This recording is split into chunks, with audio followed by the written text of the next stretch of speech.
Good morning. Happy Tuesday. What's today? January 26th. We're almost through the first month of 2021. I I was recently asked in a roundabout way that if I had a secret formula on how I see life and deal with things, if I would share it.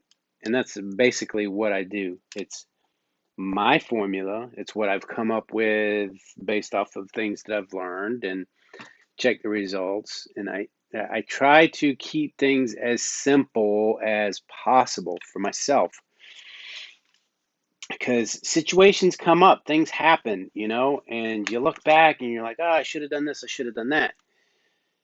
Then I look at, well, how can I identify that problem, especially if it's happened before, so I can avoid that same problem in the future. And if a problem comes up that I haven't dealt with before, how can I quickly identify it and move on? Everything's different. Everything's in flux, and that's now monistic.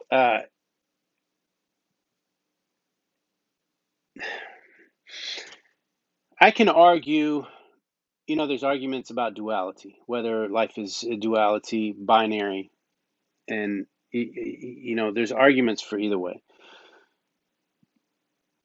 Basically, when you tear it all down, it's monistic. It all comes down to one thing. We all come from one thing. We're all part of one thing. We're all one.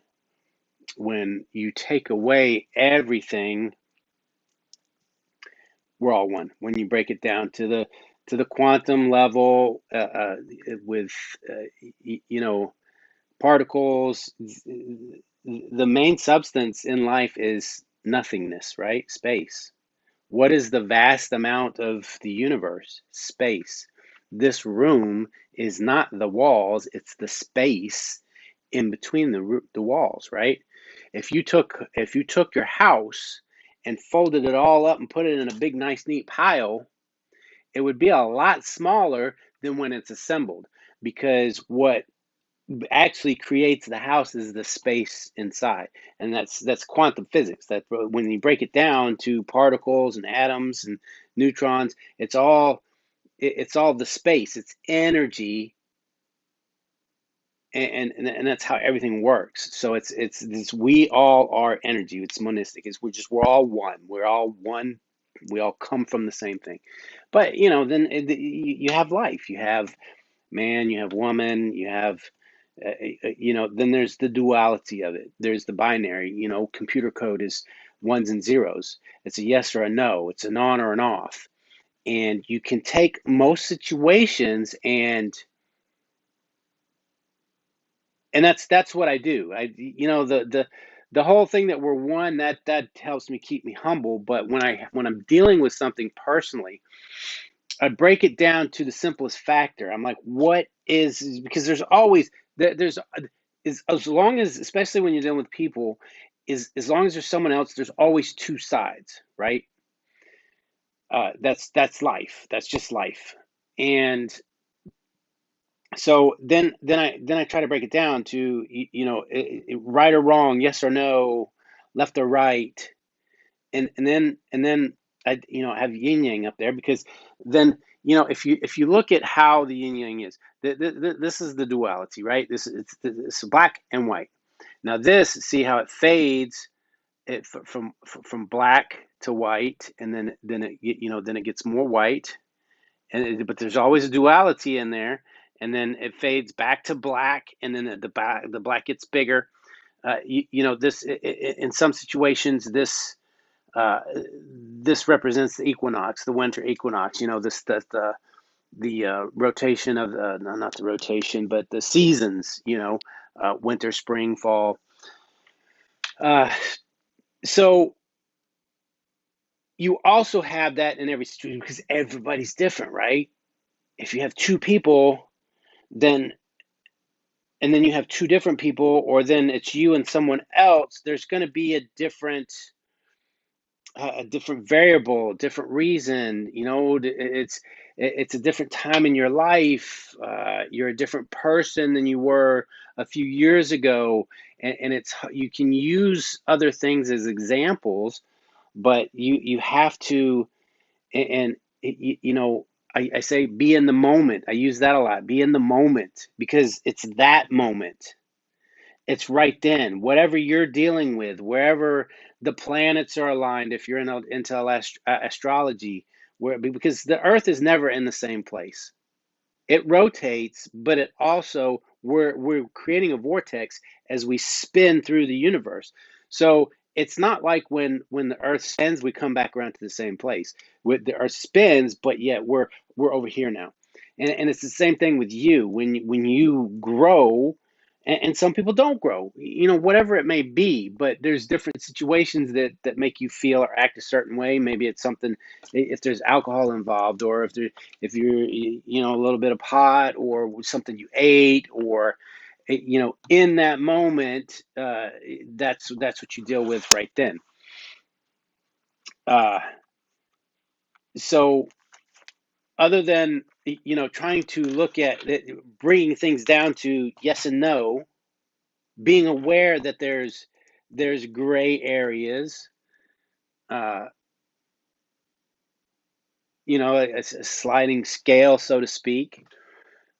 That's how I deal with situations. And it's like, because here's one of the things that when I've gotten into discussions with people, and one, for example, that comes to mind it was political. And it had to do with the riots and stuff, and then Capitol Hill. And now the riots in general, there's a whole different view, a bunch of different views on that, right? Because some people were looking at it as protesting, the rioting, and we just got into a conversation. But I realized that I don't know where they got their information. I don't know if they got the same information that I got and saw the same thing I got, because when I was talking, I was referring to a certain situation. If this person isn't aware of which situation I'm talking about, because they were looking at, I mean, it's just as simple as, with politics. If you watch Fox and someone else watches CNN, you can't have a debate. You both have to watch each channel, then you can have a debate, because then you'll say, okay, let's talk about this particular instance. Because some of the reference was, and I'm not trying to make this political, this is just the first thing that came up to my mind that kind of keeps it somewhat neutral. But the argument was that the people, the protesters at Capitol Hill, weren't met with the same resistance as the protesters. And I'm like, okay, well, I'm not sure which protests they were watching. The ones I saw where police departments were burned down and the police just left and let them do whatever they want. So I'm like, they were met with no resistance. They were let go to do whatever they want. So in my mind, I'm like, okay, yeah, it was almost the same thing. It was like, hey, go protest, do what you want, tear the shit up. They were looking at, after, in some situations where the National Guard was called in.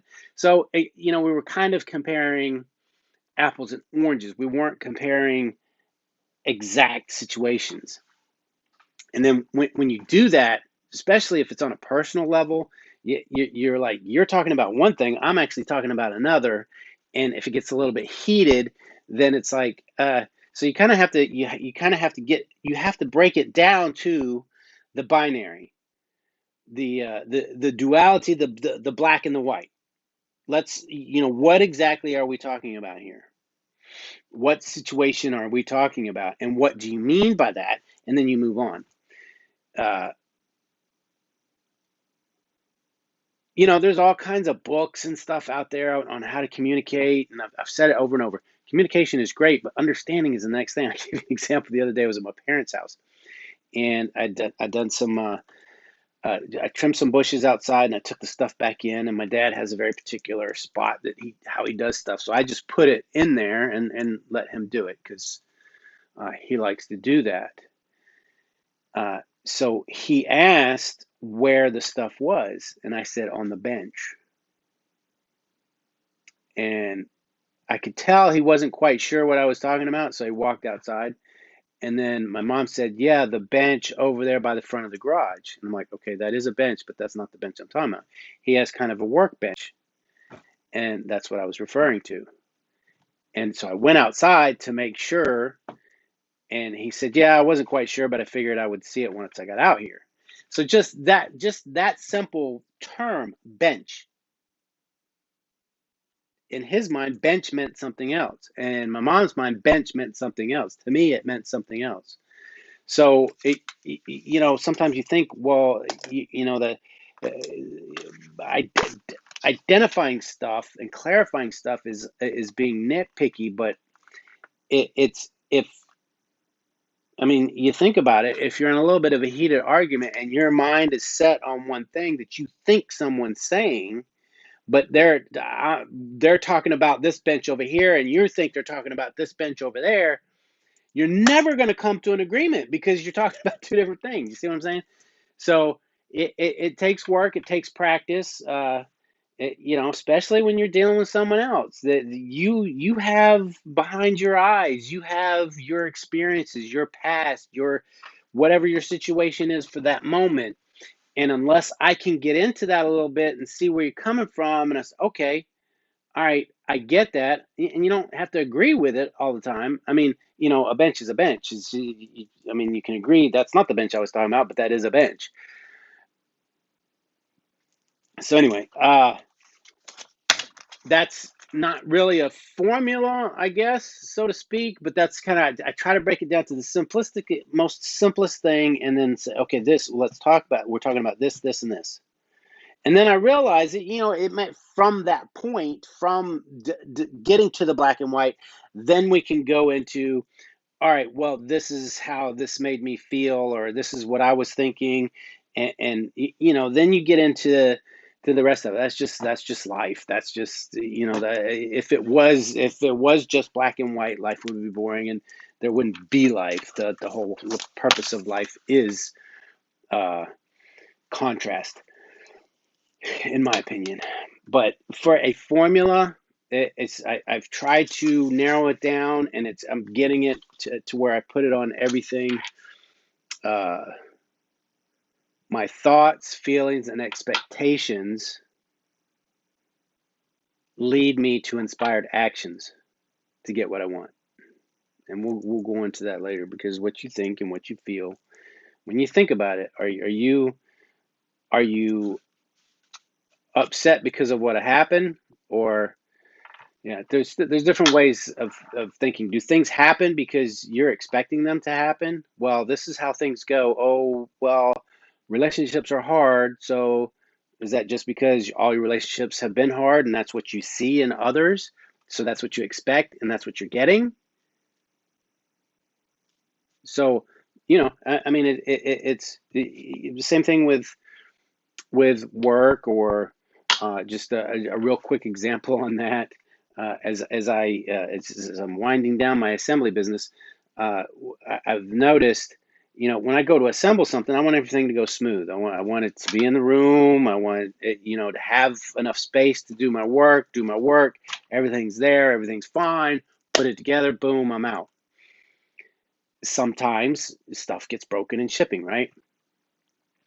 I'm like, okay, so if I have the ability to create my reality, then I only want jobs that everything's going to be fine, right? So I noticed that, and again, when you're in a world with billions of other people that have different thoughts and stuff, so things happen. You can't, sometimes you can't have it just perfect. I think you can, but I noticed that when, not all the time, but several times when something was broken, I'll ask myself, why do I attract this job? Why did this job come up? Why did I accept it? When obviously the universe knew that a piece was broken. Well, a lot of times I take jobs because things are slow and I need the money. So I'm like, okay, yeah, go take this job. So I go take the job. I get there, a piece is broken. I'm like, ah. And then the customer says, yeah, this always happens to me. So, you know, I, again, not really knowing the customer and getting into it, but if their mindset is, I order stuff online, it always comes in broken. So it comes in broken. So I came into their world. I was there because I needed the money. I'm still getting the money, eventually, once the part gets there. But so the whole point of that story again is, if someone expects, is it just because stuff gets broken, or is it because they're expecting it? Now, random shit does happen, but for the most part, when I order stuff, it's good to go. Uh, so you can, it's your thinking, is my point, is the way you think and feel and expect. And it takes work, because it's hard not to see the reality, and there's going to be a shift. It's not like going to happen like that. It's going to take some time to move beyond your old thinking and the stuff that's already happening and coming. For example, if you've already ordered stuff and it's already coming, then you're going to already have issues with that. So, and so part of my formula is, I don't focus on the past. I don't focus on the problems. My focus is completely on the feeling and the outcome that I want of whatever situation I'm in. And my thoughts are, if something's not right, how do I make it right? How do I make it right with my thoughts, or what my actions, or how do I make that situation better? Because everything comes down to feeling, right? I mean,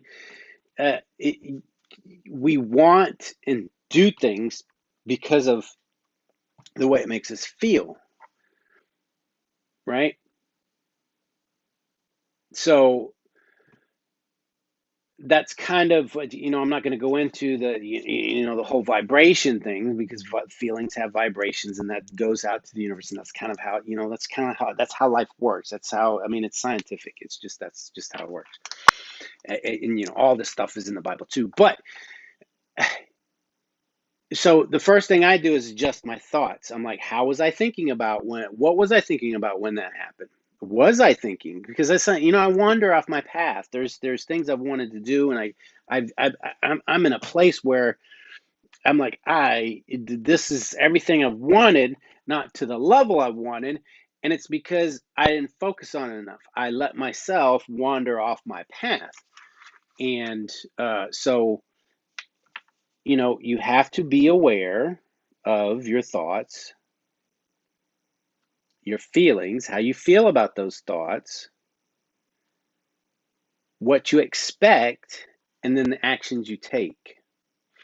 And that takes time. That's why I always talk about meditation, and there's a lot of different connotations of meditation. It's just simply quieting your mind and thinking about that stuff. So, yeah, I can't get all this in one time, and I'm not supposed to. I really didn't want to go this long, but that's the first start. That's the part where I break it down to the duality, the right and wrong, and what are we talking about. Let's get to the bare minimum, then figure out what you want from there. Uh, See, and this is, I plan on doing videos, but I wasn't planning on doing a video, and then my computer was messing up. While that was restarting, I went and did this, and that throws me off track. But the video's done, so I'm going to upload it, and I'm going to go finish what I'm doing. And you guys have an awesome day. Ciao, bella. Or since I'm practicing Spanish, I say adios. Hasta mañana. Hasta luego.